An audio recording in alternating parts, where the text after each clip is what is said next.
Hello and welcome back to Rey's Gaming and more wild talk. With the introduction of Arch-Tempered Rey Dau, we're back to take another look at the state of the weapons and their power compared to one another. We base this all off something pretty fluid, current best speedruns of the monster, so it's all for fun and not to take ultra seriously. But as we do more of these, a common story does form, trends of weapon power relative to the others does happen, but it is always fun to look at some of the crazy setups or tricks the speedrunners are using, as well as of course point you to the channels that we cover today and future runs they might do to learn the fights yourself.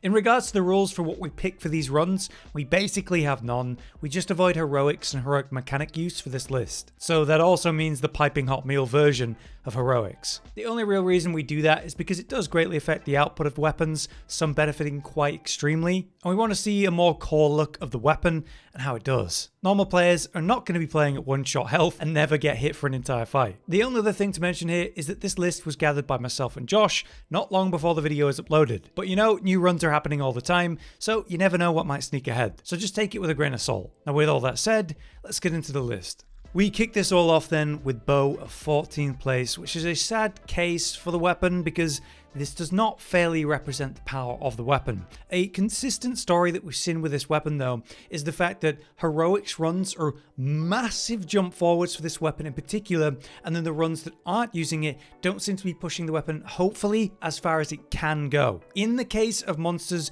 that are particularly weak to certain elements though, where they can maximize that effect, we do see pretty good results with the bow, but maybe it's just the case with Arch-Tempered Rey Dau and, well, they're not amazing hit zones, that they're not able to get the kind of same output in DPS as other weapons, despite what we're seeing as really clean, really efficient, very cool gameplay. Maximizing, of course, the newly buffed evasion mantle with the perfect discerning dodge evading of the bow. Constantly smacking the head for maximum damage with the discerning dodge allowing you to go toe to toe with the fight, staying up close, then perfect evading the following up explosion after the initial hit.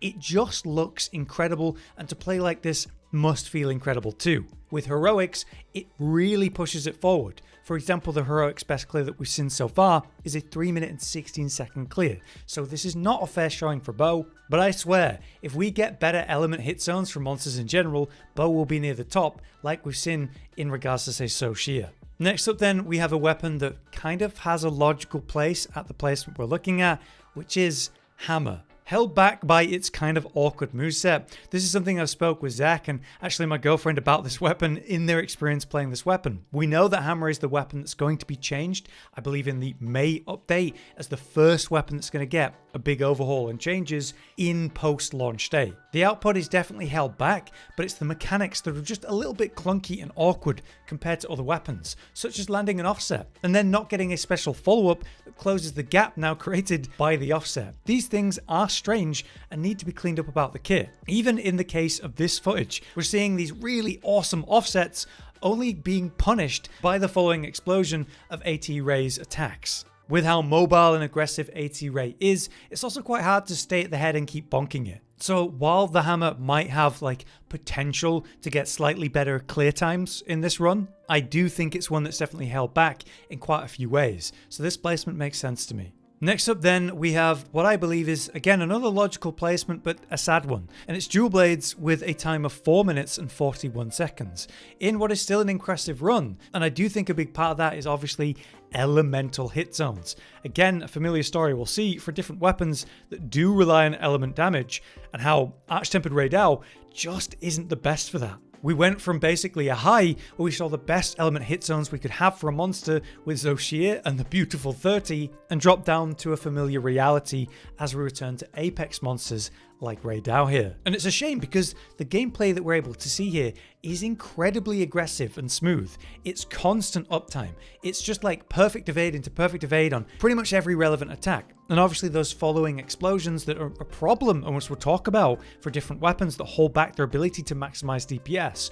Dual Blades is able to perfect evade, stay at that perfect location, and just keep going. And in my personal experience with Dual Blades in this fight, I do find that the minimal reach of the weapon is awkward. I find myself hitting the legs a lot to bring a knockdown rather than maximizing DPS at the head the whole time, because quite a lot of the time it's moving around or it's just out of reach. We see that in this speedrun is spending a lot of time focusing those legs, potentially for similar reasons. So it would seem that this is not the best fight for dual blades for quite a few reasons, despite the stellar gameplay that I still recommend you check out, and it will help you learn the fight if you're a dual blades player.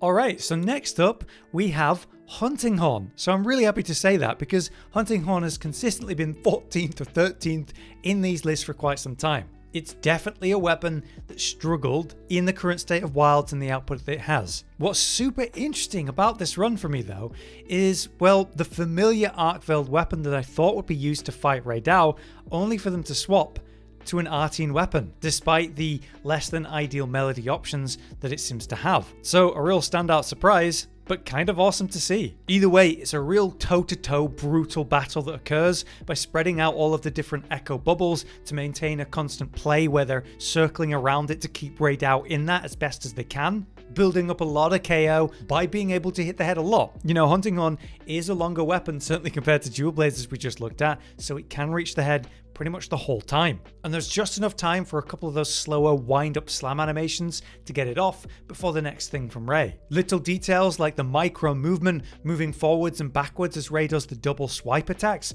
while carefully positioning not to get hit by the reverberating lightning pops. This is an incredible run that if you're a Hunting Horn player, you're going to want to watch.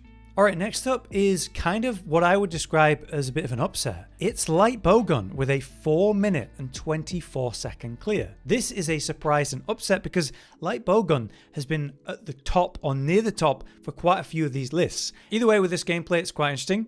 We're seeing the ice shots as well as pierce shots to maximize the DPS potential. We have ice as the weakness of this monster, obviously, but not amazing element hit zones with that in mind. So it's quite interesting to see the players swap between the two ammos, potentially when they're able to actually maximize the spread of those ice shots onto the head during these slow moments where Rey's stopped or even knocked down, or more when active, seeing the use of pierce ammo. I do think it's interesting with arch-tempered Rey Dau, the armored state that's immediately there and how that becomes a pretty decent hit zone. How this player is able to target them and deal great damage to them whenever they slow down for a moment to be a real target. Overall, I found the run to be quite destructive and impressive, and yet it has a time of 4 minutes and 24 seconds, not breaking that sub 4 just yet. We are seeing heroics runs that are significantly faster than this though, so maybe time will tell. I don't think this is a fully accurate showing in terms of placement for this weapon. So next up, we have a sub 4 minute run by the Lance of all things, with this absolutely unheard run of 3 minutes and 59 seconds.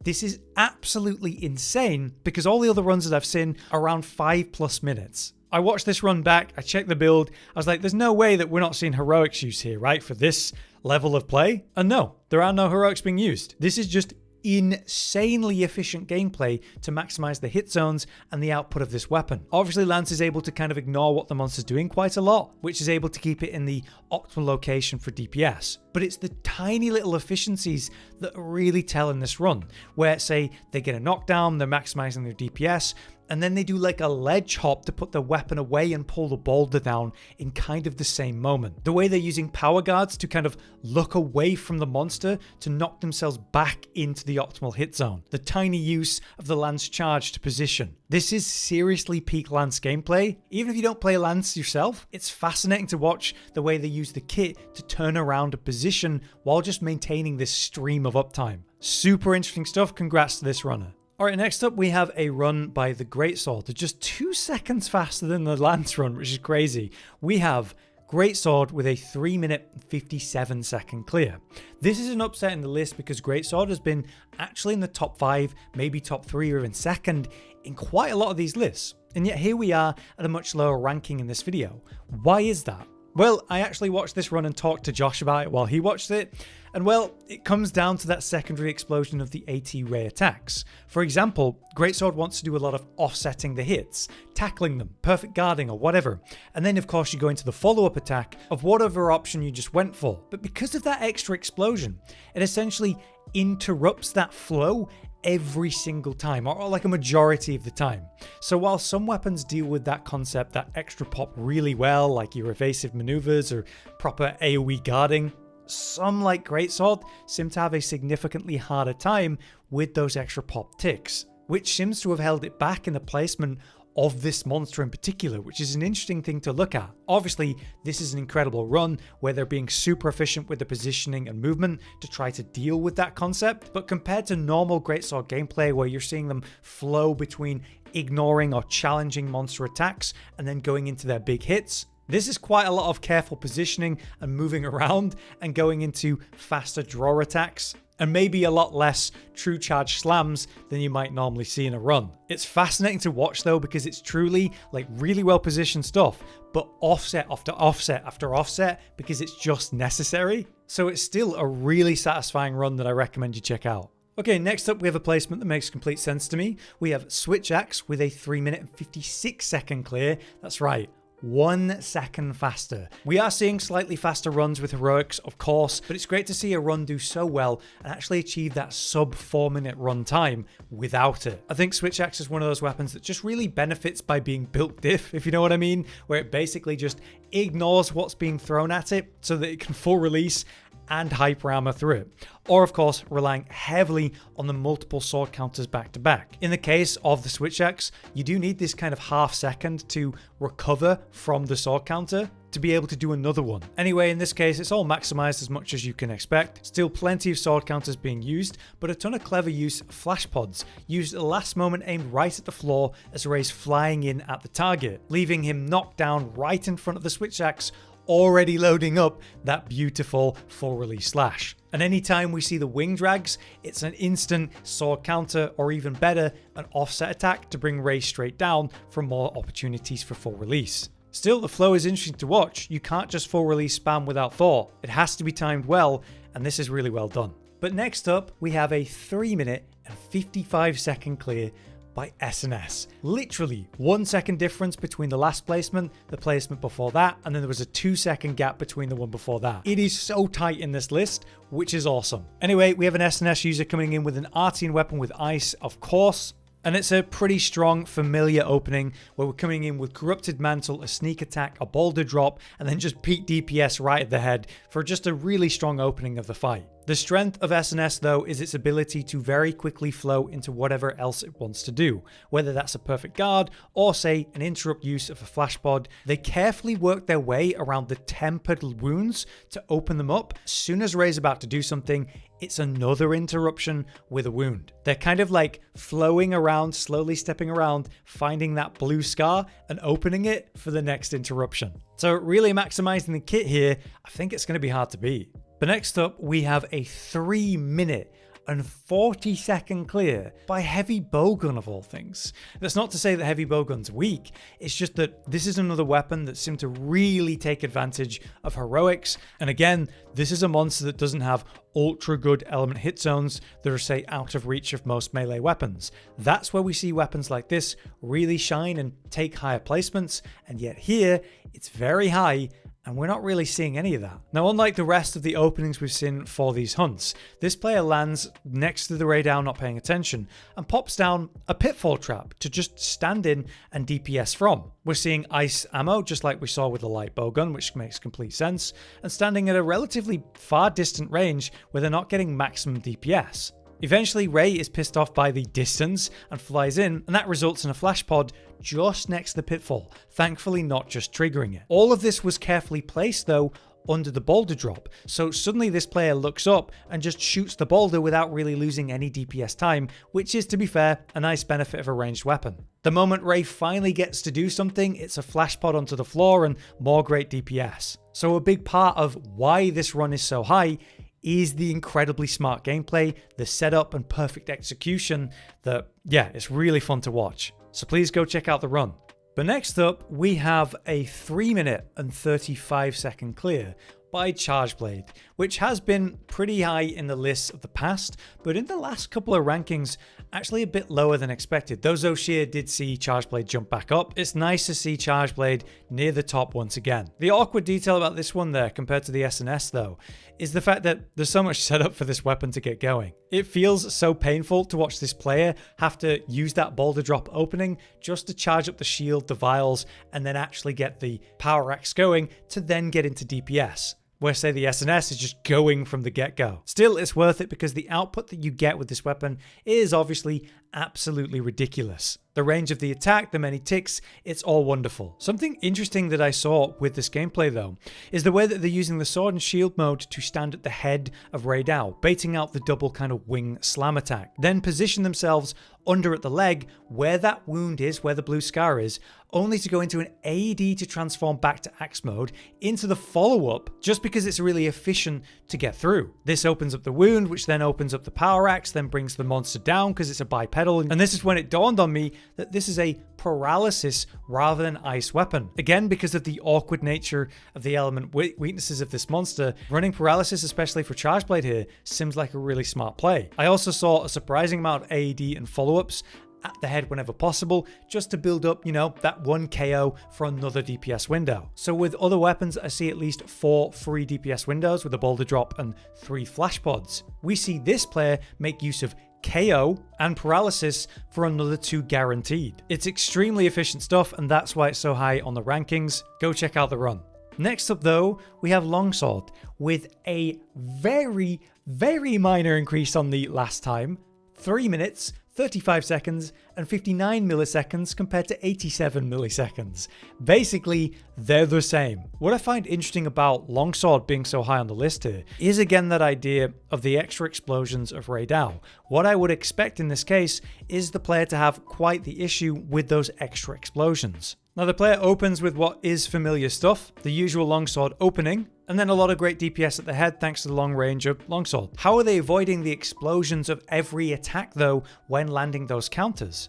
Well, it's by using the movement of special sheath specifically. Sometimes, to be fair, it does go wrong and they move into an explosion and get hit, but most of the time they use the special sheath counter to do that forward step and move out of the following line explosion of those lightning blasts. Or say a foresight counter, they use it to step backwards out of it. So it's really intentional movement with those counters. Just like we've seen in the rest of the runs though, they're very careful to go to those tempered scars and open them up and maximize them, using those wounds to perfectly re-enter red gauge to interrupt what Rey's doing. Longsword has one of those focus strikes that often interrupts monsters and can really hold them down. We saw a lot of that with Zoshia, but a mix of maximizing that interrupting nature of this focus strike to maintain maximum DPS and control of the fight, working the way around the wounds to prep them, and always have them ready to re-enter red is the result of this. But it's that subtle movement of the counters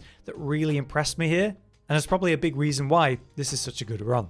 But to my surprise, above that, we have a 3 minute and 33 second clear by Gunlance. With the familiar arkveld gunlance, both me and Josh looked at this run and thought there was no way that they're going to reach this time without heroics being involved, but no, somehow they've done it. The opening of the fight is really interesting to watch. It's that familiar, worm stake combo, but it's the big charged cannon shot that comes out as Rey steps back and then flies back in to take the brunt of it. We're seeing the use of rock steady mantle compared to, corrupted mantle that we see from most of these runs, so that this player can kind of just ignore what Rey's doing and get those longer animations going to maintain the high DPS that's going to be necessary for a run like this. Just like everyone else, we see the same careful use of flash pods to keep the monster held down. The double swipe and the double explosions after that mean nothing while this player just charges 2 cannon blasts back to back, while of course wearing the mantle to help ignore all of it. All of it's certainly very impressive, but it's when they're out of those needed guaranteed interruptions, the flash pods, where they've got to do these longer animations and longer combos, and yet not be able to rely on the rocksteady mantle to ignore what the monster's doing. So having watched this run multiple times, I'm still blown away that we have a run this quick for this weapon with no heroics. So congrats to this runner.